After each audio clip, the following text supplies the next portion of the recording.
Hello, I am Makayla, and this is the next installment in my series about the MBTI types and self-improvement, which includes advice and compliments from the MBTI types to people of their respective MBTI type.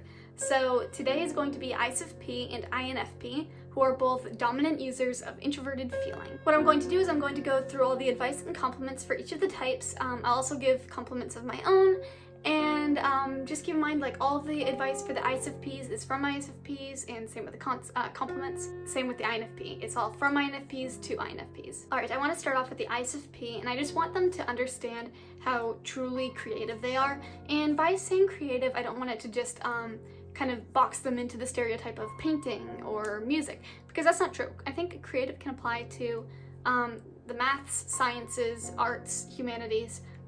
What I mean to say here is that ISFPs are original in everything they do. They're always able to think outside of the box. They're always able to come up with something that others haven't. And they're also very independent about it too. They don't need others' help or guidance to come to these conclusions. And they're very good at kind of explaining to others why their idea matters. Alright, continuing on to the advice for ISFPs. You should stop thinking that everything that is going on in your head will come true, because it won't. Stop leaving things to the last minute and stressing over things. They won't be as bad as you thought they will be. Don't take things too seriously. Try to make a joke out of something so that it's easier to accept.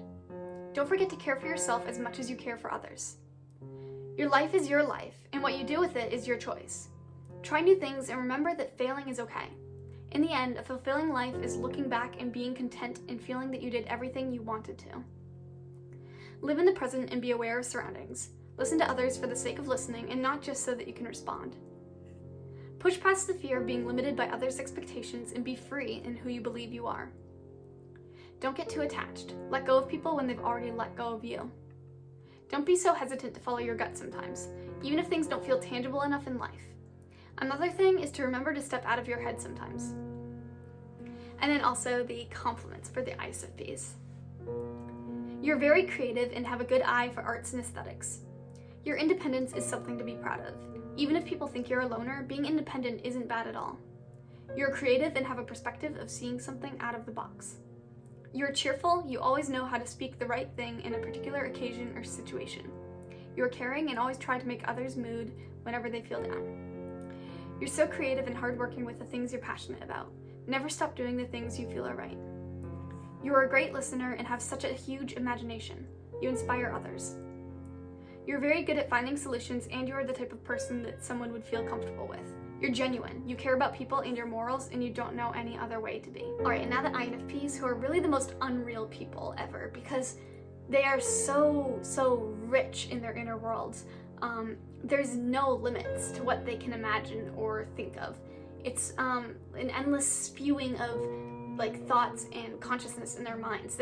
It's not disorganized chaos, but rather it's transformed internally into these vivid Lord of the Rings, Middle Earth type worlds, which I know it's kind of a stereotype of INFPs that they live in these fantasy worlds, but it's very true that their internal life is shaped into these distinct forms, and it's not in a disarray. In addition, INFPs are truly capable of always standing by their beliefs.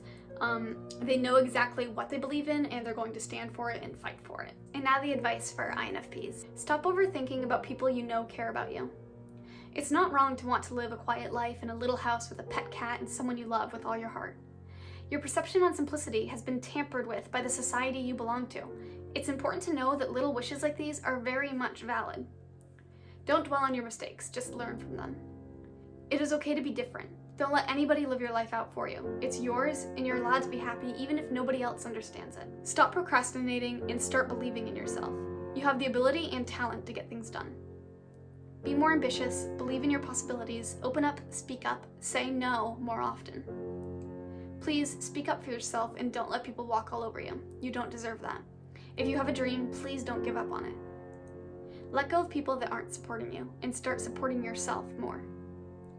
You shouldn't carry all the burden or blame yourself for everything. You are not a place for someone to dump their emotion on you. And now the compliments. You are funny. There are only a few people who have the privilege of getting a glimpse of it, but that's the beauty of it.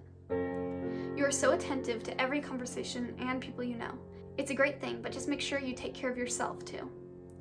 You're so creative with that amazing mind of yours. Make it come alive. Express your thoughts.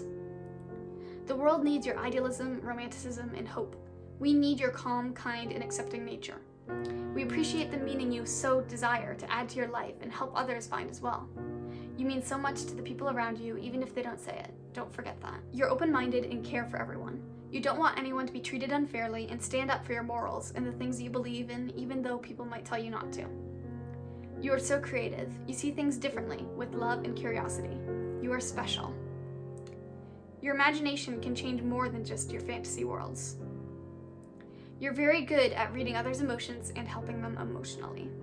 Both the ISFP and the INFP bring so much with their dominant introverted feeling because they know what their principles are, they stand by them, and they also use it to fuel their inner creativity. Anyway, there are 2 more parts to the MBTI types in self-improvement, and then from there I'm going to move on to a new series, which I've not decided on yet. But thank you so much for watching, and I hope you learned something. I hope that it inspired you, and have a wonderful week.